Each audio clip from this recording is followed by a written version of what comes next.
सोलापूर शहरात होणाऱ्या घरफोड्याची माहिती काढून तसेच आरोपितांचा शोध घेऊन त्यांच्यावर कारवाई करण्याकामी पोलीस आयुक्त एम राजकुमार व पोलीस उपआयुक्त परिमंडळ विजय कबाडे यांनी सूचना दिल्या होत्या। MIDC पोलीस ठाणे सोलापूर शहर हद्दीत सक्त पेट्रोलिंग करून परहस्ते बातमीदारांच्या मदतीने कसोशीने घरफोड्या करणाऱ्या आरोपितांचा शोध घेऊन त्यांना ताब्यात घेऊन MIDC पोलीस ठाणे सोलापूर शहरकडील एकूण 8 गुन्हे उघडकीस आणून एकूण 3,59,050 रुपये किमतीचे सोने व रोख रक्कम हस्तगत करण्यात आली आहे।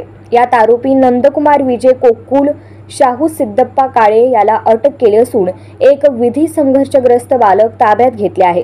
सदरची कामगिरी पोलीस आयुक्त एम राजकुमार, पोलीस उपायुक्त परिमंडळ विजय कबाडे, सहाय्यक पोलीस आयुक्त अशोक तोरडमल, वरिष्ठ पोलीस निरीक्षक प्रमोद वाघमारे, पोलीस निरीक्षक विजय खोमणे यांच्या मार्गदर्शनाखाली सहाय्यक पोलीस निरीक्षक Nandkishor Solunke, police head constable Rakesh Patil, Nana Ubale, Deepak Doke, Sachin Bhange, police naik Mangesh Gaikwad, police constable Suhas Arjun, Shankar Yalgi, Kashinath Waghe, Shailesh Swami, Deepak Narayankar, Amol Yadav, Amsiddha Nimbal, Devidas Kadam, Amar Shivsingwale, Bharat Tukkowale यांनी पार पाडली। नजीकच्या 2 महिन्याच्या कालावधीमध्ये MIDC पोलीस स्टेशनच्या हद्दीत घरफोडी चोरीचे प्रमाण वाढलेले होते।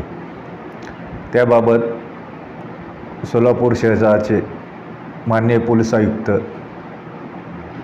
सर राजकुमार, तसेच झोन सर कबाडे साहेब व आमचे ACP सर तोरडमल साहेब यांच्या मार्गदर्शनाखाली आमच्या तपास टीमने 3 आरोपी यांना अटक केलेली आहे। त्या 3ही आरोपीपैकी एक जो आरोपी नंदकुमार कोकुल हा आहे त्याच्याकडून 3 घरफोड्या ह्या उघड केलेल्या आहेत। तसेच शाहू काळे या आरोपीकडून एकूण 4 घरफोडी चोरी उघडकीस केलेल्या आहेत। तसेच एक विधी संघर्ष बालक याच्याकडून 1 घरफोडी ओपन केलेली आहे। एकूण आम्ही 8 घरफोडी चोरीचे गुन्हे उघडकीस आणले असून त्यामध्ये एकूण 3,59,000 रुपयाचा मुद्देमाल हस्तगत करण्यात आलेला आहे। सदरच्या घरफोड्या ह्या घरमालक हे कुलूप लावून बाहेरगावी गेल्यामुळे झालेल्या आहेत। तरी नागरिकांना मी आवाहन करतो की त्यांनी मौल्यवान वस्तू व रोख रक्कम ही आपण बाहेर जात असाल तर ते लॉकरमध्ये व्यवस्थित सुरक्षित ठेवावी, जेणेकरून या प्रकाराला आपल्याला तोंड द्यावे लागणार नाही। सदरचे आरोपी हे सराईत आहेत। गुप्त बातमीदारांमार्फत त्यांची माहिती काढण्यात आली होती। त्यांच्यावर पाळत ठेवून त्यांना ताब्यात घेतल्यानंतर त्यांच्याकडे तपास करून हे गुन्हे उघडकीस आणले आले आहेत।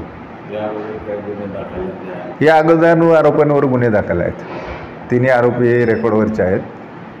त्यांच्यावर या आरोपींवर गुन्हे दाखल आहेत यापूर्वी आणि त्यांना सवय आहे या प्रकारे।